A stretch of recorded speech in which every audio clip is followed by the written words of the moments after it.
بسم الله الرحمن الرحيم. تبارك الذي بيده الملك وهو على كل شيء قدير، الذي خلق الموت والحياة ليبلوكم أيكم أحسن عملا وهو العزيز الغفور، الذي خلق 7 سماوات طباقا ما ترى في خلق الرحمن من تفاوت فارجع البصر هل ترى من فطور ثم ارجع البصر كرتين ينقلب إليك البصر خاسئا وهو حسير، ولقد زينا السماء الدنيا بمصابيح وجعلناها رجوما للشياطين وأعتدنا لهم عذاب السعير، وللذين كفروا بربهم عذاب جهنم وبئس المصير.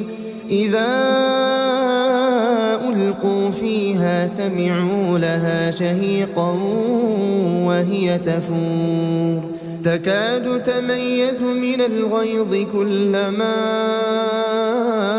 ألقي فيها فوج سألهم خزنتها ألم يأتكم نذير؟ قالوا بلى قد جاءنا نذير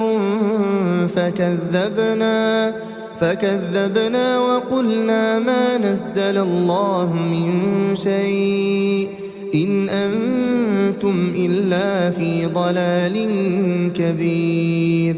وقالوا لو كنا نسمع أو نعقل ما كنا في أصحاب السعير، فاعترفوا بذنبهم فسحقا لأصحاب السعير.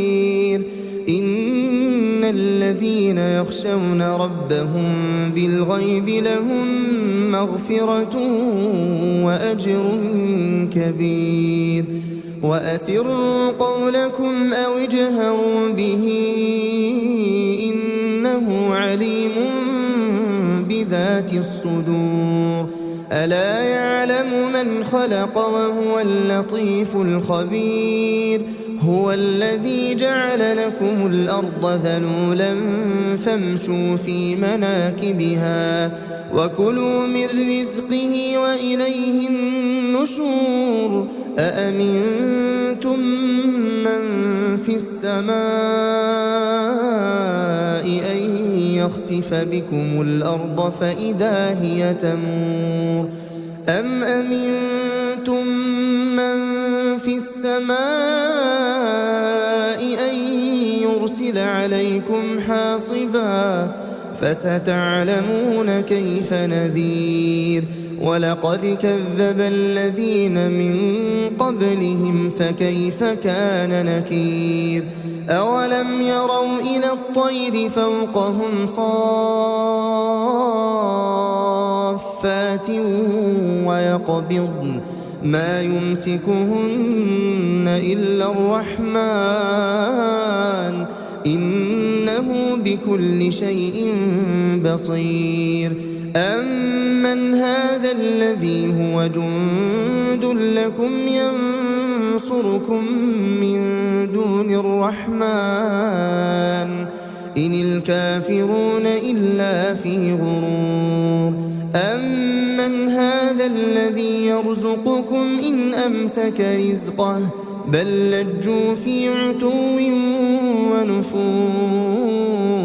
أفمن يمشي مكبا على وجهه أهدى أمن يمشي سويا على صراط مستقيم.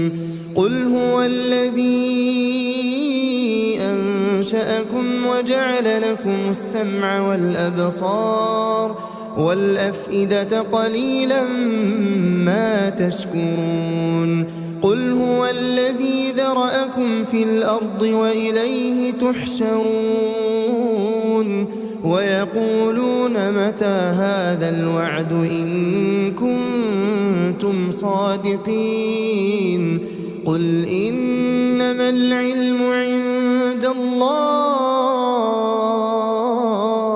وإنما أنا نذير مبين فلما رأوه زلفة سيئت وجوه الذين كفروا وقيل هذا الذي كنتم به تدعون قل أرأيتم إن أهلكني الله ومن معي أو رحمنا فمن يجير الكافرين من عذاب أليم قل هو الرحمن آمنا به وعليه توكلنا فستعلمون من هو في ضلال مبين قل أرأيتم إن أصبح ماؤكم غورا فمن يأتيكم بماء